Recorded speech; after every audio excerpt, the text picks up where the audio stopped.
Welcome back. I'm Vincent Perryman, and you're watching Legalese. Joining us on our show is attorney Susan Hinesley of Butler, Sevier, Hinesley & Reed, PLLC. We're discussing collaborative law.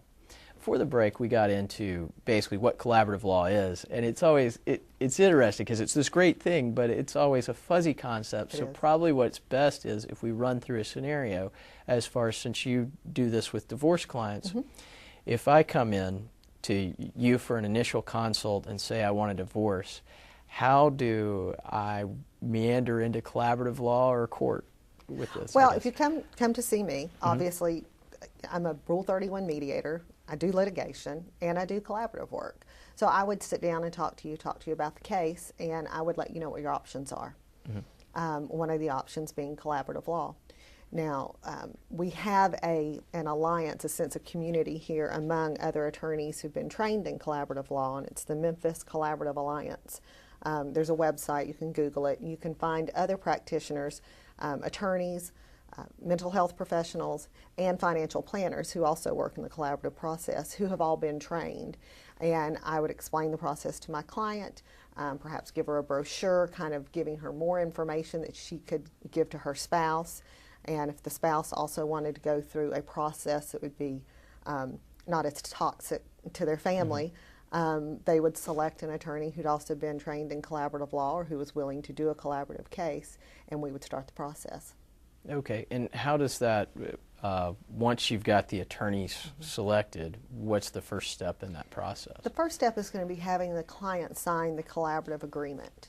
It's a very detailed agreement, and it sets forth what is expected of the attorneys and the clients and all the other outside resources that can be used to help them resolve their conflicts, such as a mental health professional, maybe a child specialist, a financial planner. And typically what we like to do is get somebody who's neutral. You would have a financial planner that's not just working for the husband or the wife. They may have their own financial planners on the outside giving advice, but you'd have the central financial planner. And the same thing with a mental health professional or a child specialist, so that you don't come up with the typical litigation scenario of having competing experts. Everybody agrees on somebody on the front end, and that's part of signing that agreement, and that would be one of the very first meetings that you have.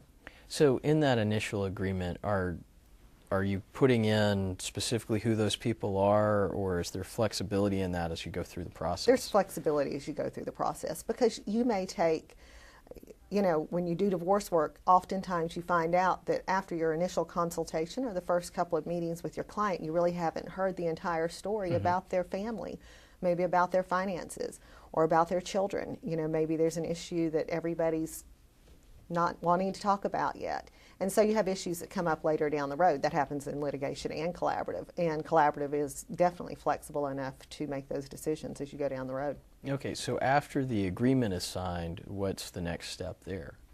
Well, what we'd like to do is have a joint session where all four of us would sit down in an office.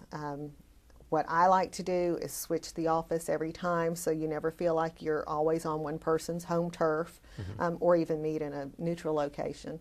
At that point, we can, you know, assess the case, let the clients tell us what the issues are, and let's say we have and this is a fairly typical scenario, we'll have one spouse who is more financially savvy than the other spouse, had kept all the records, financial records, and we might need to have a financial planner or a financial analyst come in to assist. And then we would decide, well, here's what we need for the next meeting. You need to bring these documents, you need to bring these documents, and we'll meet with XYZ financial planner and have the next meeting. Now, what I like to do at a meeting is set out goals, and then at the end of the meeting, have everybody write down, what did we agree on? And sometimes the meeting, you only agree on one thing, but you've made headway and progress, and it's been a collaboration. And when both sides have come to that agreement, then both sides buy into it. When a court tells you how it's going to be, it's hard to buy into that because you weren't part of the process. So sometimes you walk away from a meeting and you have a visitation schedule for the next week. Sometimes you walk out of the meeting and you have decided who's going to pay for cheerleading next week. You know, everybody's case is different. And you just plan these sessions according, each case unfolds differently. And the next time you may have a session that focuses more on the children. You may also, I have referred clients out where they would go have a meeting, the two clients would have a meeting without the attorneys, but with someone like a communications coach or the child specialist. And they sit down and they talk about the realities of perhaps they have a child with a disability or a learning handicap. And they can sit down and talk about those issues without having the attorneys there. So, in general, how many meetings does there wind up being before you get to a resolution? That's like asking how long is a piece of string. Or how many it weeks to depends get to on the the middle case. of a Tootsie Pop? Exactly. Every case is different. The most recent case I had, we probably had 3 or 4 meetings. But if you had younger children, difficulties in getting all the financial information, and perhaps both parties, it depends on the emotional levels of both of the parties. You know, they both have to be, sometimes it takes people longer to get to that point where they actually want to resolve it. So it could take as many as 8 sessions. Each case is very different. Okay, and then when you get to the resolution, is that recorded with a court of law, or how is that done? Yes.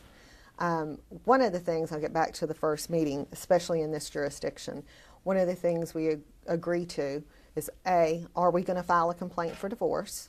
And B, if so, who's going to file it? And that would be, in the cases I've had, a very general complaint for divorce. There's no allegations made except irreconcilable differences. It's filed with the court just to start the time ticking. Right. Until you can be statutorily divorced. At the end of the process, if you have already filed your complaint for divorce and the time has told, then you can go ahead and the attorneys draft the documents, a marital dissolution agreement and a permanent parenting plan and a qualified domestic relations orders if we're dividing retirement accounts and things like that, and those are filed with the court. But what the court doesn't see is all the negotiation that went on in the meantime. Okay. When we return from our break, we'll talk more with Susan Hinesley about collaborative law. Please stay with us.